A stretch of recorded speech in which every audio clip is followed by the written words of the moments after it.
या गर्व से कहो हम हिंदू आहे असं घोषणा देण्यात आलेलं आहे. काय ही वेळ आलेली आहे गर्व से कहो हम?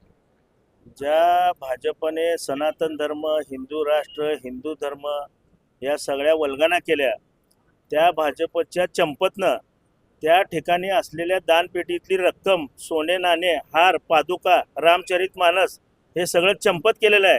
आणि ही सर्व मंडळी मोदी साहेबांनी नेमलेली आहेत, आम्ही कोणी नेमलेली नाही. तुम्ही प्रत्यक्ष शंकराचार्य जे हिंदू धर्माचे प्रतीक आहे त्यांना सुद्धा तुम्ही डावललं आणि तुम्ही बगल बच्चाला बसवलं.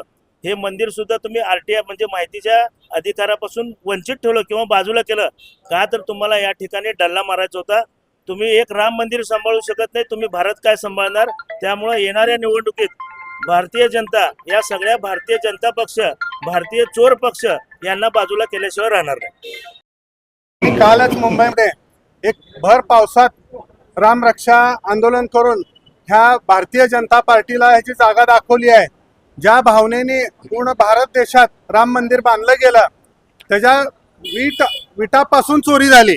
वीट त्या राजस्थानचा दीपक चव्हाण नावाच्या व्यक्तीने वीट मोफत देतो म्हणला, तेच वीट 5पट रकमेने घेण्याचं महापाप हे भारतीय जनता पार्टीने सपोर्ट केलेले लोक त्यांनीच निवडलेले होते. तशा लोकांनी निवड करून आणि तिथलं पुजारी असेल, पूर्णच प्रशासन हा भ्रष्टाचार आहे.